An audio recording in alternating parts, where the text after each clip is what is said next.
So I'm Lucile Flamand, Chief Transformation Officer at Bibby Financial Services. And my role is a global remit role looking after our transformation portfolio across 9 countries, our strategy and our data strategy, as well as communications.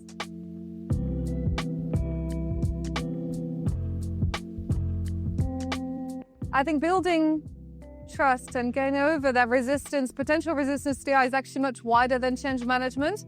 I think it starts with a lot of education and people understanding what AI can and can't do, because there's a lot of myths around actually its capabilities. The second thing I would say is being very clear on actually what problems you want to solve.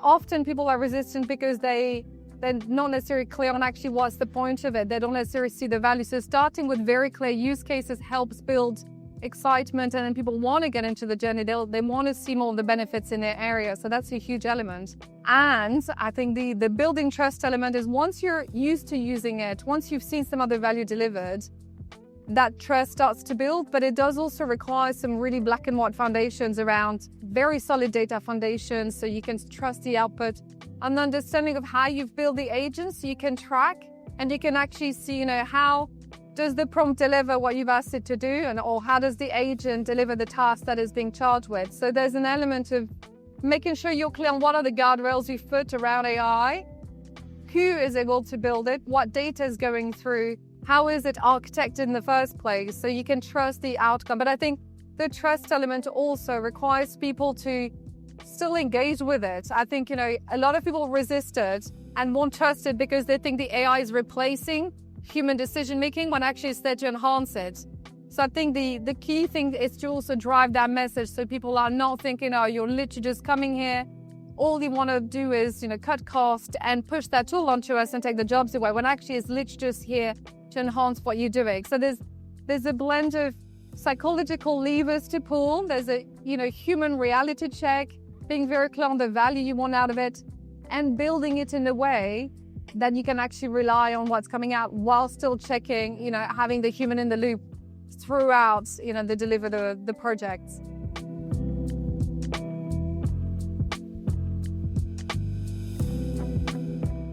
I think we're talking here about 2 different populations: customers that are on the receiving end or interacting with it, and colleagues who need to be part of driving that journey and using the tools.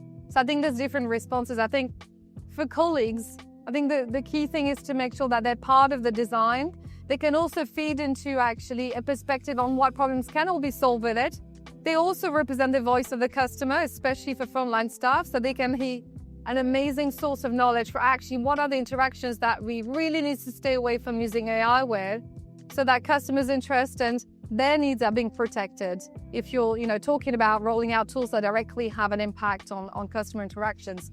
I think from a customer perspective, and there's been some good examples recently in the news about businesses that have been rolling out lots of bots to replace their customer services. They've had really bad feedback from customers. So I think here it's about being clear on actually what is the type of interaction, what is the type of activity that can be replaced or enhanced with AI, and where actually you want to keep that human touch. Because especially in finance, in the sector we work in, one of the USPs is that depth of relationship, is that expertise, is that ability to pick up on the reality of the customers. If they're going through a difficult time, that's not something you can code into an agent. So it's important to have colleagues in the loop directly connected with customers who can leverage AI in the background to make their lives easier. But that interaction, that connection does need to be human first. The question is first, what's the problem to solve, both for colleagues and for customers, and not assume that, we'll do AI first and then see where that goes.